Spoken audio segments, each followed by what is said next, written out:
Welcome to another cooking and baking video for Arla and the Pastry Alliance of the Philippines. I'm Alan Camacho. Welcome to my kitchen. So today we'll be making cheesy bacon quiche. Let's start. Okay, so now the first thing that we'll do is our pie crust. So here I have my all-purpose flour, chilled butter, chilled Arla butter, and then cold water and salt. So the first thing that we'll do is we'll add our salt to our flour. So mix that. And then we'll add our butter. So this is chilled butter. So bakit chilled butter ang ginagamit? Para mag-mix siya ng maayos and hindi siya magiging oily. So we'll add our butter to our flour.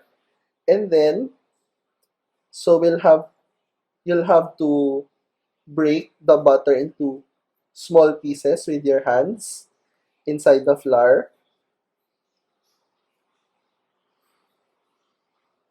So, yan. So, gagawin natin to. So, i-rub natin siya together. So, basically, ang nagpapalambot lang sa butter is yung init ng kamay natin.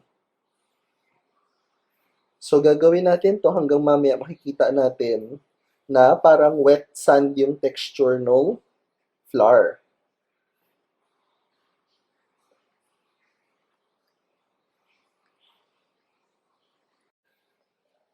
So, ayan. After a few minutes of rubbing the flour and the butter together, ayan, parang wet sand na yung texture niya, which is like that. Okay lang na medyo may buo-buong butter, no?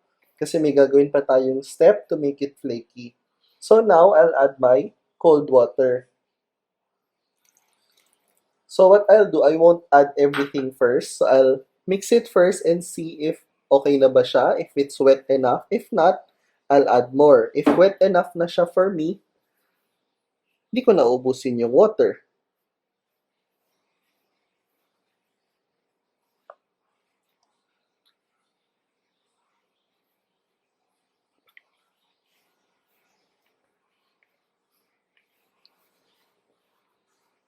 Okay, so ito medyo feeling ko dry pa siya, so I'll add some more. But maybe not everything na. So gusto lang natin na magbuo siya na parang isang buong dough, no? So as you can see, I'm not kneading it kasi gusto natin maging crispy and flaky yung crust natin. Ayaw natin siya maging parang bread.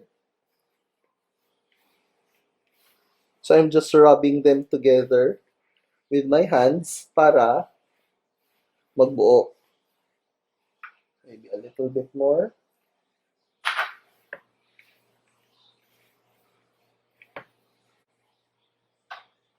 Yan. So, buo na siya. So, what I'll do now, I'll transfer this to my table. And then, I'll do the next step. So, this step, in French, it's called frisage. So, what we do is, we use the palm of our hands and squish the dough into the table. So, what this does is, it makes our dough flaky and it makes sure that everything is mixed together evenly. Okay, so I'll do this for a few times until my dough comes together properly. Yung wala na siya masyadong crack.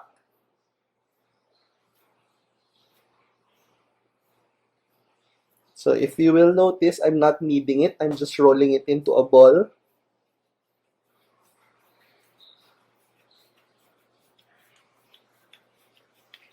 And then rubbing palm of my hand onto my table para ma-mix yung dough. Yan. So itong crust na to, maraming pwedeng paggamitan nito. Pwede siya gamitin sa tart, sa quiche. Tapos ang quiche, pwede natin lagyan siya ng iba-ibang filling. So maraming pwede. Pwede nyo lagyan ng egg and corned beef. Basta ang pinaka-base natin is always egg. Pero yung laman sa loob, you can add vegetables, bacon, ham,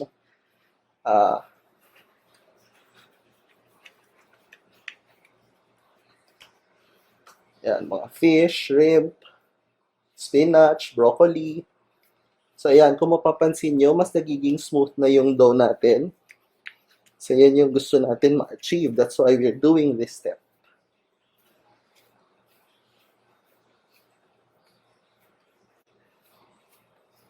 Gather them all together. Okay, form it into a ball. And then, I'll cover this with cling wrap and place it in the chiller and let it rest for at least 30 minutes. So, 30 minutes, pero pwedeng gawin nyo ito ng, pa-rest nyo siya ng 1 hour, 2 hours.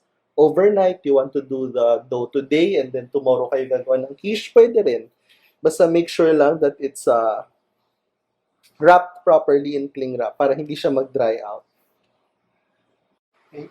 So, after 30 minutes, so pwede na natin i-roll out yung dough natin.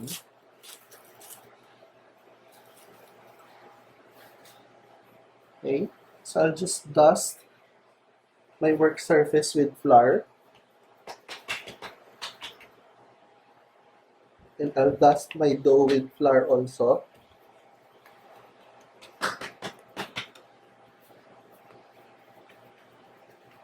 So, spread your dough out. And then, we'll start rolling this with a rolling pin. So, i-roll natin siya hanggang makakuha tayo ng mga 1/2 inch thick. So, mga 1/4 to 1/2 inch thick. Yun ang tamang thickness ng shell natin. So, make sure from time to time, move natin yung dough para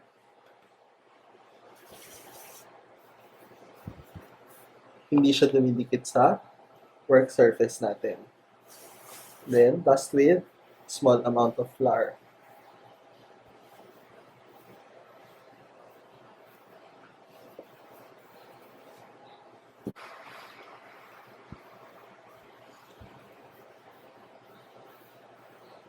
So, after natin makuha yung gusto nating thickness, so I'll just roll this over using my rolling pin para mabilis tayo mag-transfer sa tart pan natin.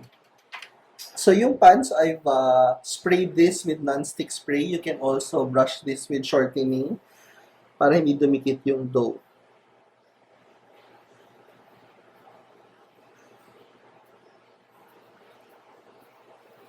Yeah. So now, so what I'll do, so I'll press the dough gently to the corner of the pan using my fingers para make sure na walang air bubble sa loob.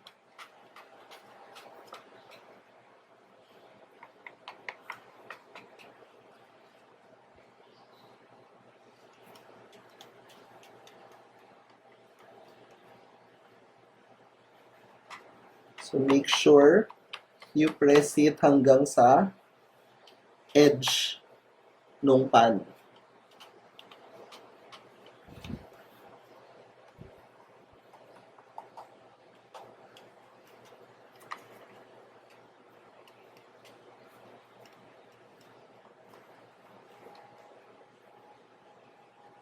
Okay? And then, to make it easy for me to cut off the excess, so I'll just roll my rolling pin over. Okay? So, yan na yung excess dough natin. So, itong excess dough, huwag niyo tatapon. You can form this into a ball again and then roll it out again. Cut it into shapes. You can use it as snacks for your children. So, para lang naman siyang biscuit kapag na-bake siya. So, now yung edges, ipupush towards ko sa edge ng tart pan.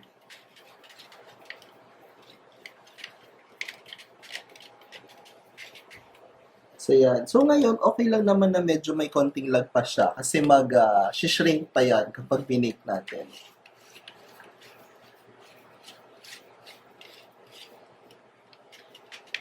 Okay?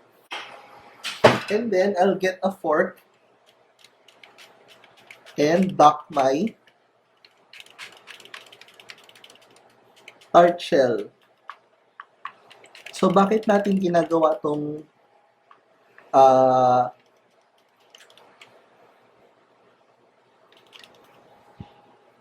pagdadock? So, para kung meron mang air bubbles na nag-form sa loob ng dough natin, hindi siya pop-up sa loob ng oven para maging para yung dough natin mag-stay flat.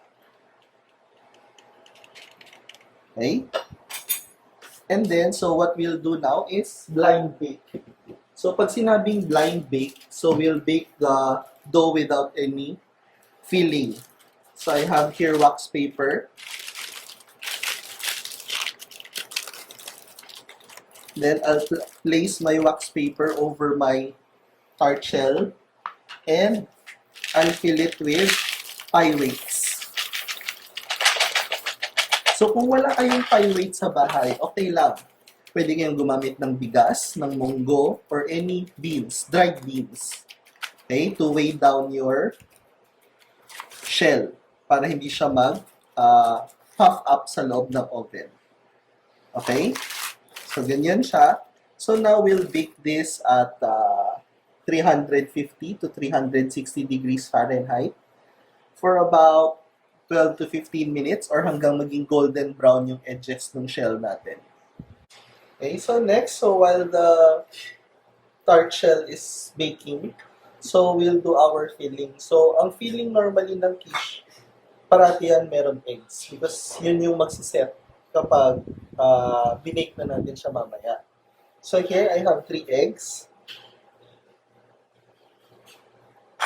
And then, to this, I'll add my Arla whipping cream. So, itong filling na to, so pwede nyo rin siyang gawin for omelette. Pwede nyo rin itong gamitin for omelette, for scrambled eggs. Okay? And then, syempre, yung Arla cheesy spread. So again, pwede nyo siyang gamitin for omelette, for scrambled eggs. So masarap siya kasi pag nilagyan natin ng cream and ng cheesy spread yung eggs, ang nangyayari nagiging mas creamy siya, mas light, mas fluffy, which is what we want, especially when we're making scrambled eggs and omelette. So yan, so I'll just mix this until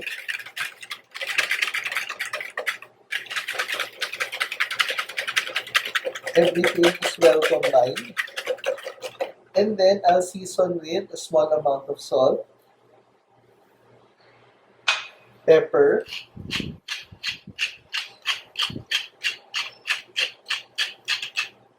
and nutmeg. So, yung nutmeg, tatandaan nyo when you're using nutmeg, nutmeg is a spice that goes very well with most dishes that have milk or cream. And then, so yun. Pero pag maglalagay kayo ng nutmeg, make sure na huwag kayo masyado maraming ilalagay kasi very overpowering yung flavor niya. So, a little bit goes a long way with nutmeg. Okay?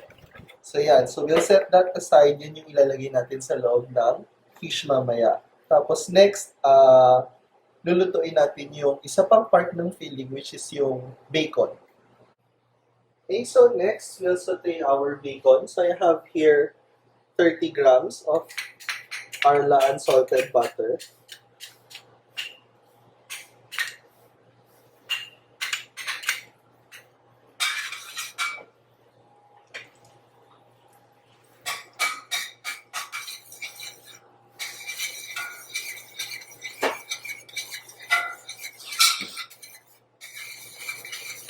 So let the butter heat up.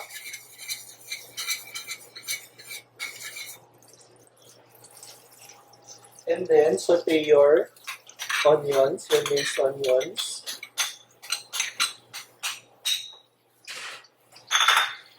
And your garlic.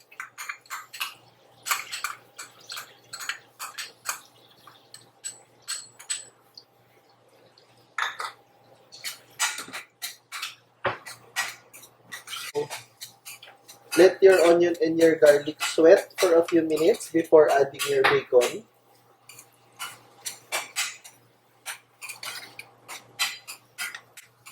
So once your onion and garlic have become translucent, that's the time that I will add my bacon. And I will saute my bacon for just a few minutes.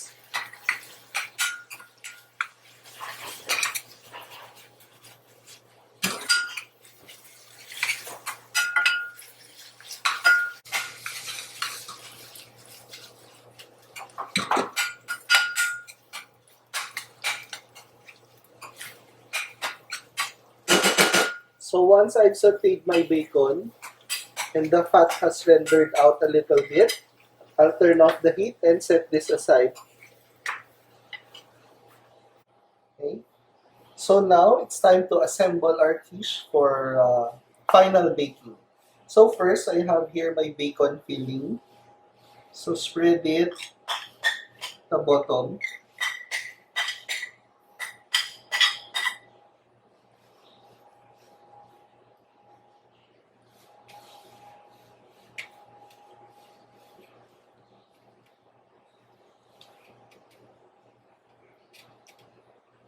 Okay. And then, just add some of my grated Arla mozzarella cheese and some of my grated Arla Emmental cheese. Okay? So the rest of the cheese, ilalagay natin yan sa taas mamaya. So now, I'll pour the egg mixture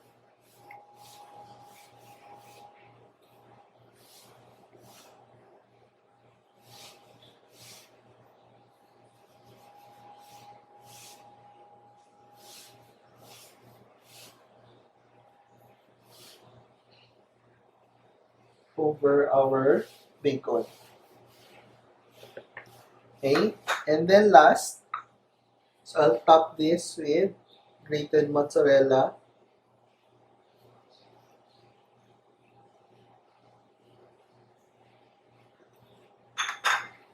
and grated Emmental.